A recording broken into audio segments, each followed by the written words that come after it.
Hello, hello, hello, hello, everyone. How are we all doing? I say hello to everyone. I've got thousands of people watching. I'm not sure how many people are on. 3 watching right now. Hello. I've always said I don't want a lot of friends. I want 3 MFers willing to bury a body with me in the middle of nowhere. So you are those 3 people. Congratulations. If you could let me know that you're here, let me know this is actually working and you can hear me, that would be fan-dabby-dozy. Because live streaming is a bit of a bugger, because you're not sure whether you're up and running until somebody types in the chat, oh, we can't hear you, there's something wrong with your voice. So hopefully somebody can validate me, otherwise I'm just going to plow straight into this. So tonight, the main theme of our chat will be sketching Abaddon's armor. Now this miniature was made by Wilf from Diverging Realms. No links, unfortunately, because of, well, I don't want it. All good, superb. Thank you very much for the validation. No links to the miniature. I don't want some internet gremlin to send a letter through to him and get it nuked. But it is available, and if you know where you know where to pick it up. But this is made by Will from Divergent Realms. So tonight we're going to be having a look at how you sketch Abaddon's armor and talking a little bit about painting black. One of my specialities, I guess. So right from the very outset, let's talk about painting black a little bit. Painting black, like painting white, you aren't actually painting black or white. In the case of black, you're painting black plus white and a color. And once you understand that you're not actually painting black, you're painting some variation of grey plus a colour, this unlocks the entire scheme for you, because you can start playing with complementary colours. Oh, that was the microphone dropping onto the floor. The wonders of doing it live, if you'll excuse me for 1 minute, while I traipse around.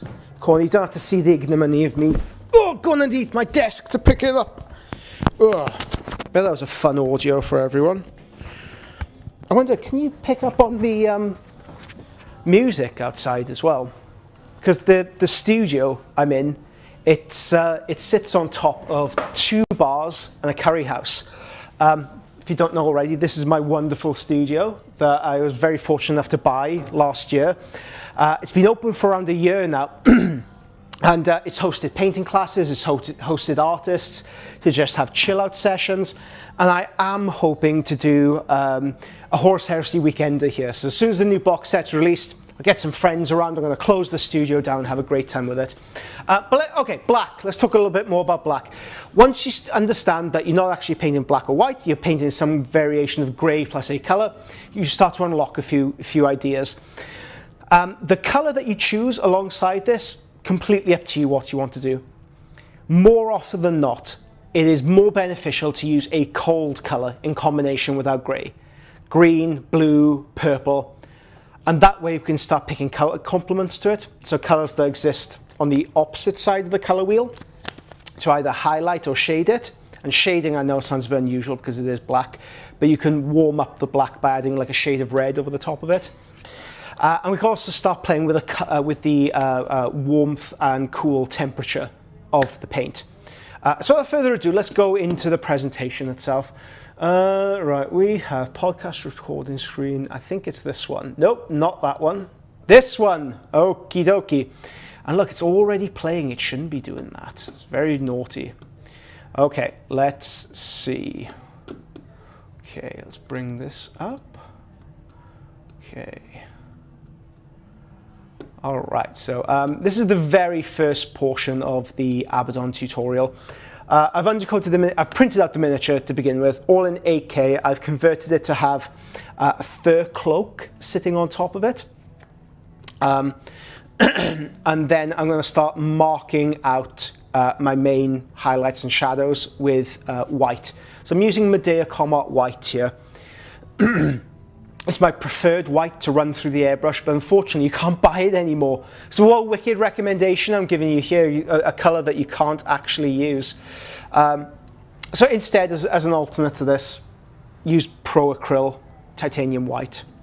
Use some of this stuff. really good. Can run through your airbrush without much difficulty, and you can actually buy it as well, which is a big plus for anyone out there. And if you have any questions during this, please feel free to jump in and ask me. I'm more than happy to field any questions that we have. Okay, so you can see when I'm marking out the colors on the face, I am, let's see if I can enlarge it a little bit. There you go. So I'm spraying top down, so zenith of light to hit the first head, and I've sprayed underneath it, which is a little trick I like to do for the bounce reflection on the jaw. So that way it gives a nice segmentation to the face, light from above, jaw. And then I'm doing the same with Abaddon here. Now this is actually a different sculpt I've used here. This is from Alexis X, I believe, Abaddon. And you can see here, it's a beautiful sculpt. It's made for like a 75mm sculpt, which I've sized down to how I want it to look. It has lost a little bit of the detail, inevitably, because it's a larger sculpt, but did the trick for me. Okay, and then on the base as well. So on Abaddon's base and on the inner gorget of it, I want to mark out the main lights. So let's have this play. Bang. Again, I'll airbrush pure white into the gorget because I do want underglow, but I'm not sure exactly how much underglow I want at this point. So I'm going to go extreme with these highlights. I'm going to really push it till it breaks, then take a step back. Let's see if I could bring the chat up on a different. Yeah, there we go. Where's the chat? No, haven't got it up. Okay, sorry, I won't be able to do much live chat with you guys. Okay, but I'm marking out black. It's one of those perennial problems. How do you make black look interesting? You can add a color. That's a good way of doing it, but you can also add things to the base. You could add things to the surroundings and add environmental effects that impact on the miniature. So on the base, I have printed out some skulls and wretched figures and bones, etc. And then I'm marking out in between them little notes of white. Later on, I will be overlapping this with red, and it gives me an impression of some manner of underglow, or like the base is on fire, and then I can reflect this onto the armor itself. So there's a lot of tricks I'm using here to give me interest points on the armor, not just painting it in gray plus a color. Instead, I'm thinking about environmental effects. I'm also thinking about the framing of the miniature at this point. So you have this central claw, grr, angry claw, and then we have the gorget, we have the base, and then something to do with the sword as well. So I can have red, red, red, red, and that frames the miniature for me. Okay, I've added a little bit more of an underglow to Abaddon's face. We're rapidly getting on to the next slide. Let's see if I can bring up chat again. Okay, where's my chat? Where is I have to scroll through so many videos to get to the chat. It's all the way at the bottom here. Oh, can't forget the headdress as well. Oh,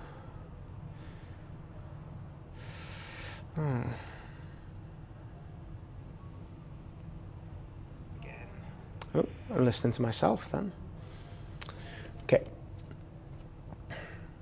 Oh, the other head is Horus Axemon's head, by the way. Can I pop this chat out? No, I cannot. Okay, so that is it for slide 1. Let's down that. Okay, let's get straight into slide 2. So ink, my secret weapon for adding saturation to miniatures. Now, back in the good old days, inks were used to shade miniatures. It's the classic John Blanche technique of taking a color, base coating it, and then whacking ink over the top to work itself into the gaps and recesses. I'm not sure whether it's strictly meant for that. It's a good workaround, But I tend to use inks to saturate. That sounds so arrogant, arguing with John Blanche. I can't do that. Okay. And there are no right or wrong ways to paint miniatures, right? But I prefer to use inks to saturate colors.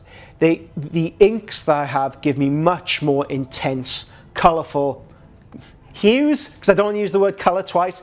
Gives me intense, colorful colors. No, I'm going to use that English degree to my advantage. Hues, I'm going to use very, very big, bold, saturated hues to drag attention to these areas. I would rather play really big and bold and powerful. I want to knock the color into this really stringently before I can neutralize it. It's very easy to neutralize a color. It's not so easy to resaturate it. So that's my line of thinking there. Oh, I can see the chat now. Phenomenal, phenomenal, phenomenal. Good, good, good. Okay, we're in business. Okay, so you can see I'm overlapping this red ink. This is Flame Red by De La Rowney. I've only thinned the paint so much to allow it to run through the airbrush. I'm using the Iwata CMC Japan. It's an expensive airbrush, and we don't do a tremendous amount of airbrushing during this exercise. It is mainly base coating. Okay, and that's where we leave the head. I also airbrush the inside of the gorget, which should hopefully be the next slide. Okay, so this is Abaddon 3, there we go. Abaddon 2. So I'm also airbrushing the inside. Everywhere I've applied white, essentially. I'm applying this line, this saturation. You can see just how big and potent and powerful it is. Now, it gives me options by doing this. I can choose to desaturate it, which I can do by adding black, white or grey, or I can use a complementary tone to it, which I may work into the armor later on. This is only the sketch stage. I'm feeling my way through this sculpt. I'm discovering things as I do this. So I can be quite loose in my presentation and how I create this. This is the place where I want to make mistakes. This is the place where I want to experiment. Any mistakes that I make can be easily corrected later on during the painting process. After this, I'm going to find it so hard, so hard to correct things. So here's the time you experiment. Here's the time you play. Here's the time you mess around. So okay, that was an interesting portion. Let me stop it there. Okay, so I want to draw attention to this airbrush layer I'm about to do now, along the side of the leg and the hip. Wonder whether I'll do it again. Okay, let's go back a little bit further. Okay, I'm going to come to it now. There you go. The inside of the leg and the side of the thigh. Now, why have I done this? Let me transfer over to a different screen and bring up an Abaddon. Not that one. Okay, here I am. Hello everyone. Hope we're all okay. Okay, so when I look at this miniature, I want to look at it from a prime angle. I want it to be necessarily. I don't want it to be viewed from this angle, or this angle, or this angle. It's not the presentational view of the miniature. You can certainly appreciate it from those angles, but I want the viewer to see it from this angle. That's my prime angle. That's my box art angle. So I can start to build my lights around this angle. And the reason why I've airbrushed the side of the legs here and here is to frame my miniature. Again, this is black, a lot of black armor, and it can fall victim to being really boring, like vast swathes of this just left in absolute complete black and doing nothing with it. But if I can frame the angle of the miniature, if I can frame the miniature with a red underglow, well, I can create a lot more interest in my overall composition. When I'm looking at this piece, red, red, red, red, red, I have these points of interest that I can further reinforce with this eye gem here. But that's a really important, like very subtle thing that, oh gosh, I'm coming to this again. Okay, yeah, that's a really important subtle thing that we can miss out on during the painting process. Thinking about the angles of which we want our miniature to be viewed, and then exploiting them and developing them and giving them structure. And I did this just offhand on a whim, thinking, okay, if it works, great, I can build on it. If it doesn't, I can correct it later on during my process. So this is my very first sketch layer, okay, along the side of the thigh. And I've also done the underside of the fist and the underside of his sword. Again, offering me framing across the entire miniature. So that's pretty much it with the airbrush. Now, if you do have any questions, please feel free to jump in. Maragotza, I believe I've pronounced that correctly. If you have any questions, please feel free to jump in. If you want to scream at me, no, you're painting it wrong. Or if you want to ask anything like outside of this, any miniature painting questions, well, now's the time to ask it. Right, let's go on to the next slide. Okay, we have Abaddon 4. Okay, now we come to the good bit. Now we come to the stipple nipple. The stipple nipple. It's something I've affectionately called, it's just a makeup sponge. So I've got lots of these little makeup sponges lingering around. You can pick them up very cheaply for about $5. I think I bought this for a $5. I got a pack of 3. I got them all different sizes. I would recommend the smallest that you can get. Also got this big black thing to do tanks, maybe. But that's all they are. It's not a specialized piece of equipment. You don't need to go on a Kickstarter, for example. I'm not going to sell you branded versions of them. Anybody who does, be distrustful of them. Just get yourself down to your local Boots or Amazon or wherever you can find reliable makeup sponges. Go there and buy them. Ideally something with a nice tip, so you could do cool things like this.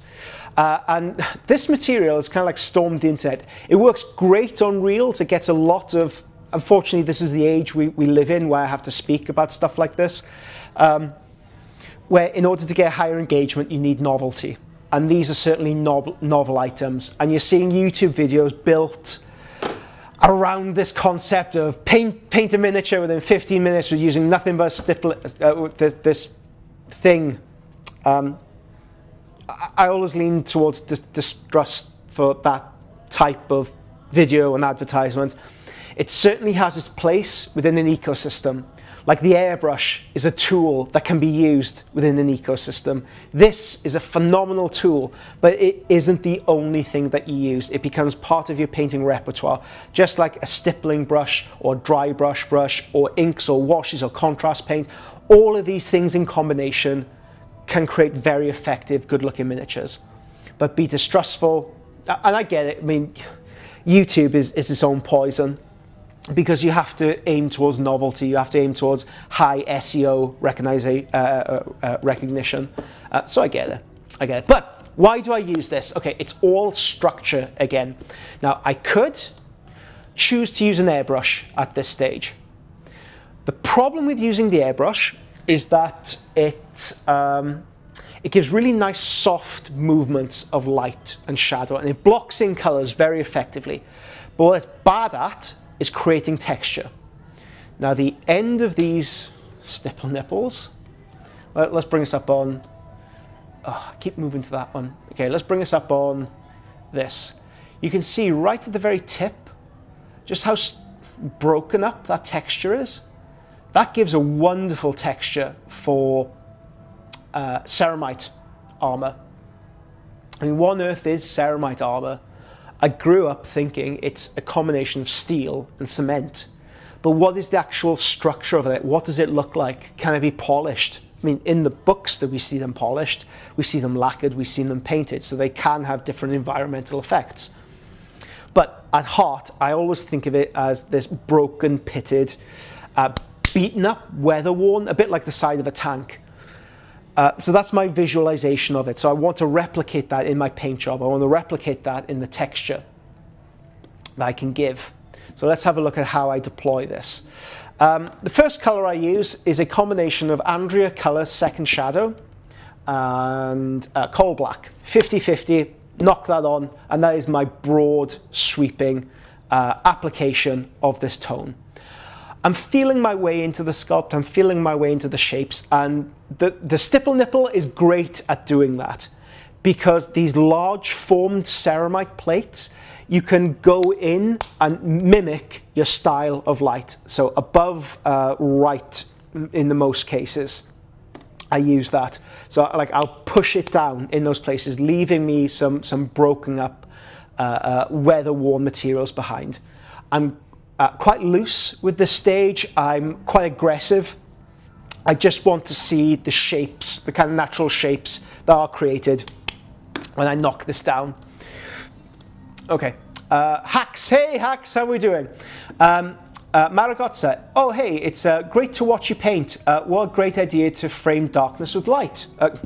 I wish I could take credit for it. I wish I could say I invented that, but no, there is no new things under the sun. They're just reinventions. I gives it way more of a I think it gives a more realistic look to it, yeah. Right, okay, let's go on to the next stage. Next stage, Abaddon 05. Okay, what am I doing here? Oh, has it paused? What's happening here? I'm doing something, I don't know what. Okay, brush stage. Okay, so once I've established my very rough, very rough shadows and lights, I'll start increasing the value. In this case, I'm using the Andrea color set base 1, and this is the black set. I've also added a little pinch of indigo ink from De La Rowney. Only a smidgen, small amount. So we're looking at something like 99% Andrea base 1 to 1% indigo ink. But indigo will be my key color running throughout this. So just as we talked about in the beginning, black, white, plus color. My color is indigo. Let's go. The brush I'm using, can anybody tell me what brush that is? Look at that. Hold on, let me zoom in on this sucker. Okay, can anybody tell me what this kind of brush is? I'll have a look at the comments, see if anybody's... Greetings from Hungary! Yo, Peter, what is up? What is up? I believe... So, Peter with the little accent above it. Am I pronouncing that correctly? Should it be Peter? Educate me, please. But hey, viewer from Hungary, awesome.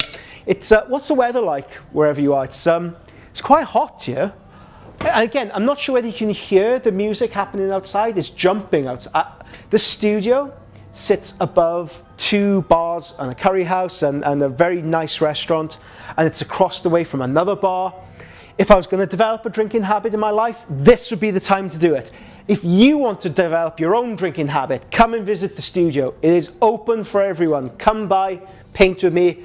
Let's get drinking addictions. Let's get gambling addictions. Let's get addicted to everything, like online, guinea pig racing. I'm here for it. But I'm going to take a little drink because it's boiling hot here.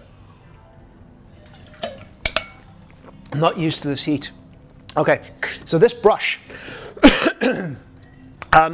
I first came across this brush from Broken Toad. I loved Broken Toad as a company. I loved them. They made the best brushes, and the owner was conscientious of like the environment and where the materials they came from. It felt like it was a company always striving to do better, but unfortunately they went bust just after COVID. Gutting, absolutely gutting. And they had one of my favorite brushes they used. I used from it's called the Spear Tip series, which is this kind of brush. It comes to like a pointed head. My previous one wore out, so I needed to find a new one. There are a couple alternatives on the market. I've been sent these. Aha, yes. So this is a company. Okay, you gotta be distrustful of me here because I was sent these. So of course my opinion is gonna be colored by them. This is made by, who are they called? Okay, Foxbite. Made from Klinsky sable hair, and these are known as the Four Musketeers. This is the Athos. Comes with a pointed bladed tip. Now, this brush, it's slightly too long for what I like to use it for. Actually, let's bring it up on the... I did it again. Okay, so this pointed brush is slightly too long for me, for my applications. And I do find overall that the Klinsky sable hair is very high quality, but it distorts. It's just not what I'm used to. Very high quality, really good brushes, but it does take a little bit of an adjustment away from my usual Rosemary & Co. Paint brushes. And that's what this comes from, the Rosemary & Co. paintbrush. This is the Rosemary & Co. Klinsky Sable series. What's this? Oh no, it's the series 66. Order 66. Let's kill those Padawans. But this is the number 2, which is surprising because it's quite small. And it comes with, for whatever reason, I just really vibe with this brush. I can do base coats really nicely with it, really fine detail. You can see like right at the very tip is that stray hair that gives me really fine control over what I'm doing with it. So if you are in the market for a new, unusual brush novelty, it won't make you a better painter. It will not make you a better painter at all. No, that's not the aim of it. It's just a material I enjoy using. I really like using it. I get along with it. I could do a lot with it. And you just find a material, it works with you, go with it. You might buy it and hate it and absolutely curse me, in which case, could you use my affiliate link to buy that brush, because at least one of us is happy in that interaction then. Okay, let's have a look at where we're at with this. So let's move it along a little bit. So what I'm doing at this stage, I'm upping my value, and I'm trying to find interesting shapes in the ceramite. I'm dabbing, I'm dibbing. It's mainly pointillism I'm using at this point. Pointillism using at this point, at this juncture. To find those areas of interest. Like, I am not concerned whatsoever about the blend of the piece. No. That isn't what this exercise is about. It's not about the blend whatsoever. Instead, I'm just trying to find interesting shapes in the highlight, in those upper values. And I haven't really gone that far up in the value either. Big fan of Rosemary & Co. from your recommendation. Good. I'm glad one of my recommendations have worked out, because I have a student who uses Madeira Combat White. He cannot stand the stuff because I recommended to him. He tried it, hated it, absolutely hated it. Man's a fool. It's the best white on the market, but we all have our own proclivities, right? We all have our own things.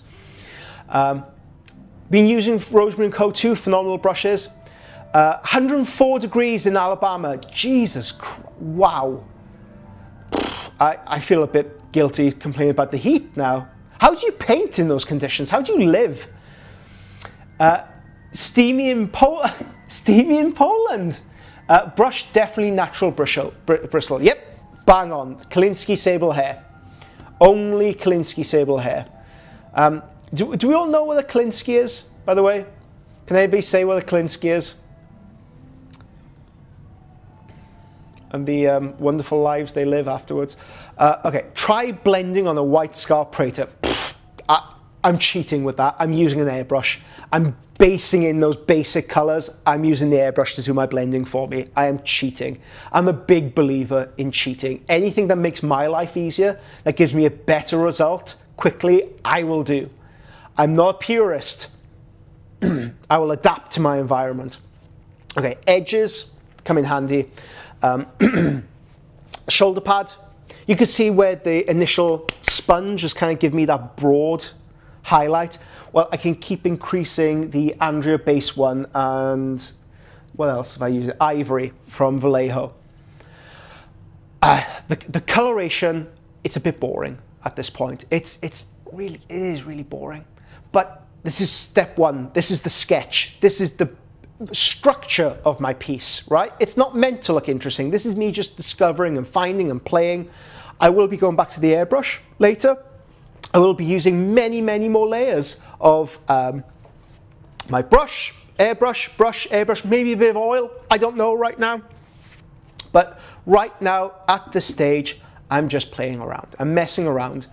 And it's something that students, I don't think, do enough. Oh, there you go. I'm coming back with the sponge because I don't think the highlight was broad enough along there. Hold on. Let me go back to that because I want to make sure that is on camera. I'm not zipping it around. Okay, let's do this again. Just in case you've come into this late, this miniature is made by Wilf from Divergent Realms. I'm not going to be giving links out because Games Workshop loves sending letters. But if you're determined enough, you will find this sculpt. It doesn't come with the wolf pelt. That's my own invention. And this was taken from the Horus Ascended kit, which I broke up, glued very roughly onto the top, added green stuff in between, resculpted aspects of it. But the base miniature is Wilf's. I've also used a different head as well. Okay. You can see just how much work this brush is put in. It gives me texture. I could do blends with it. I can move it along. I could do all this sort of movement with it. It's a type of squirrel. Yeah, it's I believe it's a weasel. It's ass hair. Yeah, it could be ass hair, but it's a little Siberian weasel that has the fortune or misfortune to have excellent water retention. And it seems to be, okay, next time you buy a Klinsky Sable hairbrush, I'll bet you £1,000, and this is legally binding because this is YouTube, I'll bet you £1,000 that brush comes from Germany. I've got a little theory on it, that in Germany they have this huge, I know exactly where you think I'm going with this. I'm not. I made a rather off-color joke about this in Adepticon to a couple, and I rely on that as reliable income. I need to keep going back to that, so I'm not going to make that joke again. But there's a warehouse in Germany that has just fields of Kalinskys for as far as the eye can see, battery farmed, battery hatched. These things don't even see the daylight ever before they're cut down and they prime and stuck into metal ferrules and shipped off to you to paint silly miniatures and complain about stray hairs. You can imagine the kind of joke I made about it. But there's nothing, there's no kind of ethical dilemma with this sponge. This is pure 100% synthetic made. This is man-made. Nothing natural ever lived or died to create this. So you can use that with complete and utter moral supremacy. It's a basset hound. Oil, yeah, oil is just a phenomenal cheat to use to help smooth things out or add texture or add detailing. I could just do so much with it later on. Okay, so we've come to this point in our painting where I have, let's zoom up on this. Okay, oh, sorry if I'm clearing my throat a lot. Let's have a look at the chest. So look at this chest. So I've got my lights sitting just above his knot nipples on the apex of his chest, surrounding the eye. So I've brought all my light up towards the eye, and that way I can either add a dark brass band and maybe like a red in there. But either way, I'm dragging your attention. I'm playing with the viewer's eye. I'm dragging your attention, whether you want to or not, towards that area. The shoulders as well have a lighter beam of light across them. So not only am I trying to render the detail, this semi-polished ceramite, essentially ceremonial armor, perhaps that's the wrong word for it, very highly ornate battle armor that has been polished and well maintained, gone into battle and is in the middle of a battle. So it's lost a little bit of the luster, but still has the sheen to it. So I've created that illusion by creating the bands of light on the shoulder. I'm dragging your eye, whether you like it or not. I'm choosing where you view it. I am choosing where you view this miniature. Oh, if it's Chris Rock, I'd slap the shit out of him right now. I'm feeling that pumped. But you can play with people's attention by doing that, by adding lighter and darker areas to where you want it to go. And this is where we end up at this slide. Okie dokie. Let's go on to the next one, shall we? Was it this one? Played. I'm not sure. Yes, we've just played that one. So let's have a look at where we ended with that. Zoom this down. If you have any questions, now is the time to ask it. It doesn't have to be about this miniature. It could be about anything 3.0. It could be anything that you want to ask. And even better, if you are available, so I'm going to try and plug something here. We are hosting a Horus Lupercal Primarch painting course here at Little Legend HQ. It's the first course I have run like this of its kind, and in 2 days, you will paint a Horus Primarch. You're going to do the base, the marble on the base, you're going to do the face, you're going to do the armor, just as I'm showing you here. You're going to do the cloak, you're going to do the lot. So it's taking place on the 13th and 14th of September 2025, here, Little Legend HQ. Tickets are now available on the website, so jump on there, have a look. You'll need brushes, wet palette paint, notepad and pen. Great thing about this course, you don't need an airbrush. You do not need an airbrush to attend this course, because everything we'll be developing is done by the magic of other materials we may or may not have talked about today. But there's a full equipment list on the website. 2 days, 1 Primarch. And if you have any questions whatsoever, please, please, please get in touch with me, because I want this to be a smash hit. I want this to be a big success. Of course, why wouldn't I want it to be? Okay. Let's have a look. So this is where our Abaddon sits currently. Right. A few notes I want to drag attention to. So the thigh. The thigh is a really, for whatever reason, I'm really drawn to thighs. So you can see how I've used a slightly unusual highlighting scheme here. How the inside of the thigh has slightly more indigo added to the mixture, and is a slightly higher value. So we've not only added a cooler tone to it, we've also spiked the value a little bit more there, as opposed to the other side of the thigh, which has more of the Andrea color, which is slightly warmer, has a little bit more brown in there. So I can start playing with the warm, cool tones even now, and I can bring them up to black either side and then split them in the middle. So by doing this, it gives me the sense of the roll of the armor. It gives me a sense of the value of it. And I can also play with warm plus cool iterations being thrown up on the. Oh, got a question. Have you decided what legion you're doing for the Tale of Heresy? Yes. So every new edition, I roll into this idea that yes, we will be doing a brand new Tale of Heresy, where month to month I will set challenges for our viewers. You don't have to be a patron, simply join the Discord, it's completely free. Month to month I'll set a challenge and we'll keep track of your progress. We'll keep you honest. Every year I launch into this challenge. I get to month 4 or 5, I fall off. Happened with the old world. So this time we are reducing our scope, and we're being a lot more targeted and achievable in our goals. After 6 months, if you partake in this challenge, you will have painted a Saturnine box set, or the equivalent of. Because not everyone wants to buy the Saturnine box set, right? Not everyone wants to buy the Saturnine or the things inside it. So simply swap them out. Okay, so the Dreadnought that they have in there, swap out for a Dreadnought of your choice. The Terminators / Command Squad / character, whatever. Find equivalencies, and that will be the basis of the Tale of Wargaming Heresy Edition. But for me, I'm still trying to catch up from the last edition. I still have 40 Mark 6 and 10 of the Chieftains from the Sons of Horus.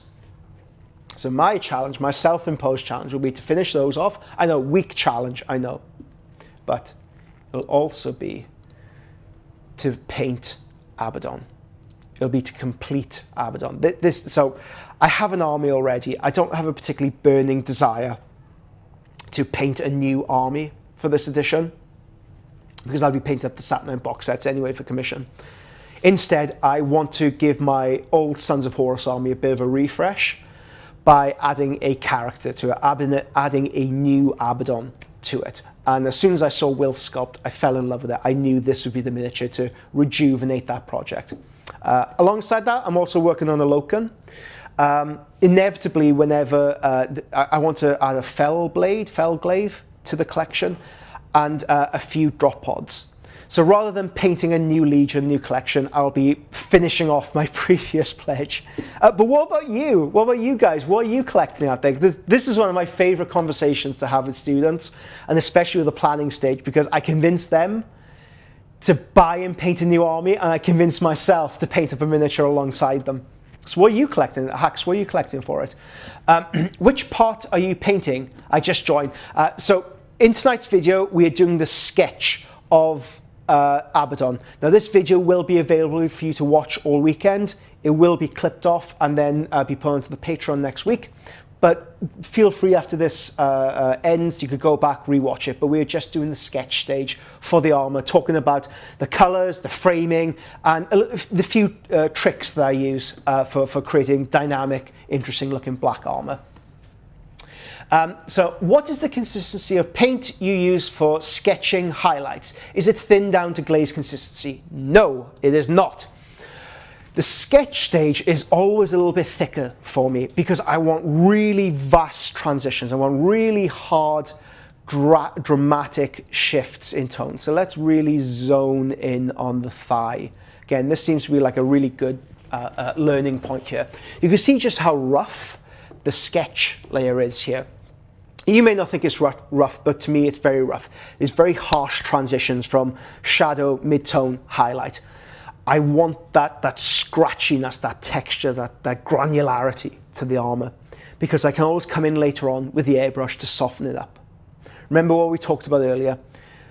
The airbrush is great for creating soft transitions. It is terrible for giving you granularity and texture and life and grit. This sponge is really good for creating that granularity, grit, and texture, as are Kolinsky sable hair brushes, these poor Siberian tortured weasels in a German factory. These are really good for adding really harsh transitional tones. So that's what we've got here. I'm not interested in the blends at this point whatsoever. I'm working more on the feel of the miniature. So the paint is quite thick. Now I'm trying to be more consistent with my recommendations. So base color.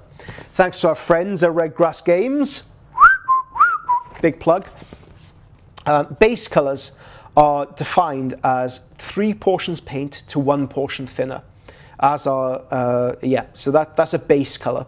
I think it exists somewhere like 3 portions paint, maybe 1.5 portions thinner, somewhere around that. But I feel a bit of a coward saying that, so we're just going to lean into it. 3 portions paint, 1 portion thinner. And I do use acrylic thinner for it. I find it gives me a more consistent flow out of the bristles of my brush, and it retains the potency of your paint. So when you thin your paint with water, it's only breaking apart the acrylic. So when you think of what paint is, it's acrylic medium, it's like the liquid, and colorant. Used to be bits of crushed bug parts, now it's mainly extracted from petroleum. But you mix these things two together, then when you add water, it's just the acrylic that gets spread out and the colorant remains quite tense. Now if you add thinner into it, it breaks up the colorant. So not only do you retain the potency of the paint and the strength of it, you can also thin it down and manipulate it. So that's why you may have had a few issues with thinning your paint and getting like chalky results or losing consistency. Now, again, sorry, another plug. If you do want to learn more about the process of painting your miniatures, please consider signing up to the Patreon. This is how I earn my nut, okay? Believe it or not, I'm not going to make a living. I can't afford this studio. I'm not going to feed my children off YouTube. It's streaming. Nobody does. So if you would consider signing up to the Patreon, there is over 8 years worth of materials on there now, including things like how you properly load up your brush, how you dilute your paint, as well as an ass load of individualistic projects, painting Primarchs, painting characters, painting the entire legions. We have an entire PDF series on how to paint every single legion on there. Okay, enough plug-in from me. I'm sorry, enough plug-in from me. Have you seen the new drop pod? Yeah, I'm not a fan. I'd rather go with the old ones. And I really like that. I've been obsessed by Dreadclaws and Charybdis recently. Okay, visualize it. You're in orbit. You're a space marine. You're in the Charybdis. And you're getting ready to do planetfall. And you sat there. You come down and you start shaking. You're coming down, you go smash through the atmosphere. Now these things come with internal sensors that allow them to change their trajectory, right? So you don't smash into a building and kill all the people inside. But they specialize in orbit to like tank warfare. I'm sorry, I can't think of the term. But this thing dropped from orbit, essentially this brick carrying killers, comes down from orbit and is trained to smash into super heavies on the ground. Isn't that the most like metal thing you've heard? That's so badass. I've been obsessed by them recently. So that's what I'm using. Lots of Dreadclaws, lots of Charybdis in my new army project. Piling up the plastic heresy stuff to begin a word bearer's army. Okay, so you might want to watch the latest video that I did. He's currently over there, my word bearer. Ridiculously simple, and it goes into the minutiae of how you develop your pre-shade. The pre-shade is one of those aspects of miniature painting that is so underrated, and you can build on it, you can develop it, you can get a lot more pleasing results with zero skill. Maybe a little skill, but I'm going to say it for the title of this: zero skill. You don't need any skill. You don't even need a brain to think. Right, any particular brand of thinner? I like using Vallejo, but there is. So if you type gunk into gunk and little legend into Google, I do have my own recipe up there, which is a mixture of what is it? Acrylic retarder, thinner. Like Vallejo airbrush thinner, and believe it or not, a dash of gin. Perhaps I do have a drinking problem. I don't know it. But yeah, type in gunk into Google and you'll find it. Right, let's get back to Abaddon. Okay, I believe this is just like the final walkthrough of this. This is me spinning it around, saying, "Ooh, look at this, guys! Look how gorgeous this is. Don't you like this Abaddon?" So this is only the initial sketch stage. This is me like finding my way in the work. Let me zoom in a little bit more. Where are you gone, Abaddon? Come back. Okay, so this is where we're ending the process. This is Abaddon after the initial sketch of white, red, sponging various shades of dark greys, and then highlighting those greys to find the texture, the light source, and pulling attention into those areas. So all of these thoughts go into this initial sketch stage. If you do want more, this entire series will be available on Patreon. I'm working on this at the moment, as well as a series of what am I working on? Sons of Horus characters. The Blood Angel character as well is also done. Have I got a picture of him here that I can show you? No, I don't, unfortunately. But you'll be able to see him tomorrow. So those are the series I'm working on, as well as a sort of like heresy fundamental series on how to paint a Land Raider as well. So if you're a heresy fan, and if you're here, I'm assuming that you are, lots of good heresy stuff going up. But it has meant I've had to postpone the Green Knight tutorial, which I'm gutted about. I'm trying my hardest to find a release slot for that. But guys, thank you so much for joining me with this. Should patent that recipe? Yes, I should. I absolutely should. Sell it to Green Stuff World, mainly. Okay. Any questions, any barbs, anything, any abuse you want to send at me, now is your chance, or forever hold your tongue. You know, as you gear up to send a load of abuse at me, I will find the Blood Angel character I painted up. Okay, let me put it here. It's me. Look, I'm all sweaty. All sweaty and horrible. There we go. There he is. Asterchrome. So that's an unedited picture of him. That's the latest heresy piece that I've done. And for the eagle-eyed among you, I'm going to get crap for this on Instagram, I know. Like, oh, where's the central... You don't sound... Perhaps you don't sound like that.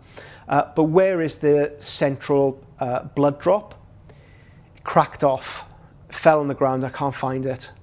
So I'm going to find... And I took photos of this thinking, oh, I completely forgot that.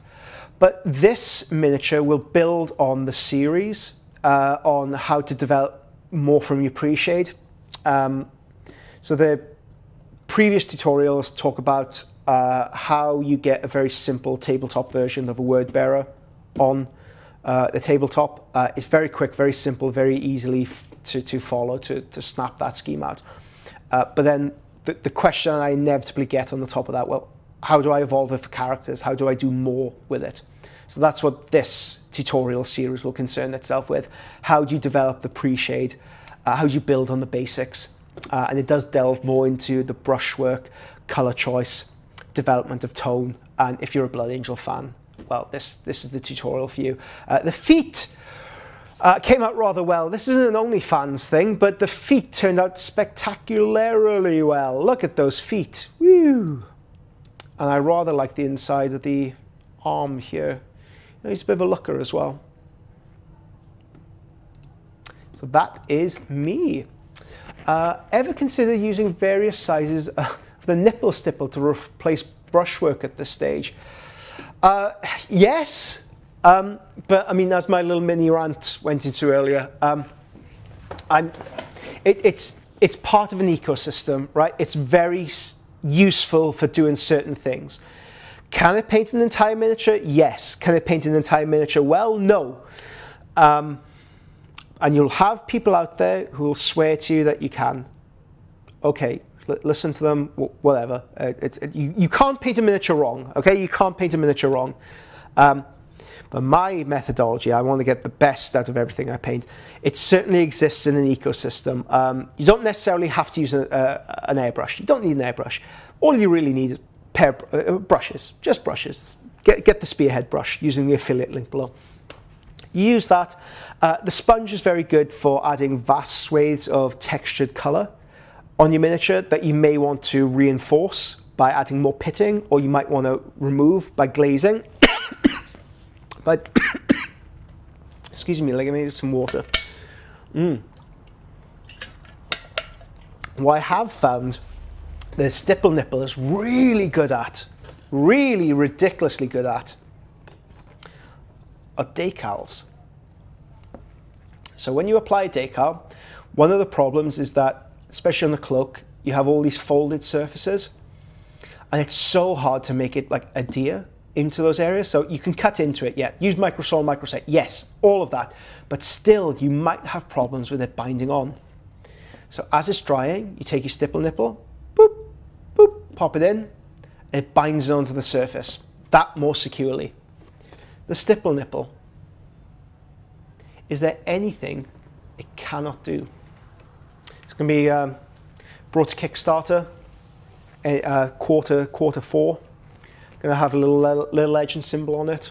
Going to make a bunch of guarantees. They'll never pan out like a lot of brush Kickstarters that are out there. It's just a tool. It's just a brush by Rosemary & Co. They've been, or Winsor & Newton.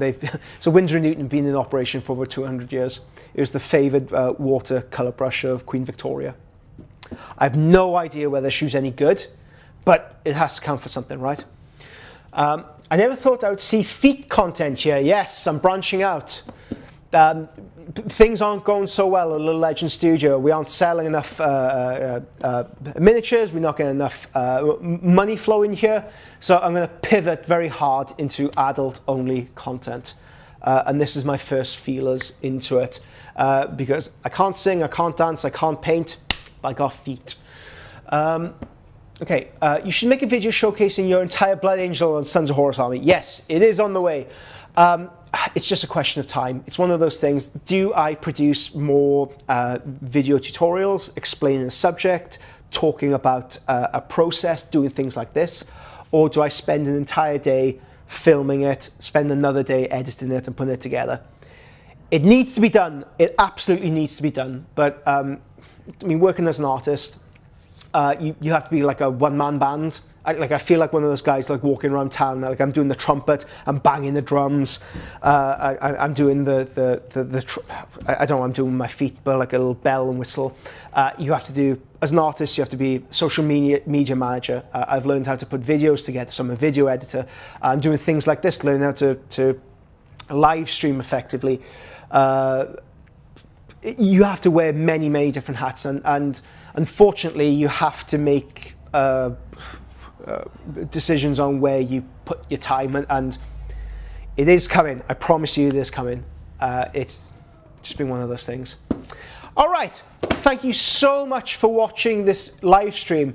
If you would like more of this kind of video, please jump onto the Patreon, where you have over 8 years worth of materials ready and raring to go.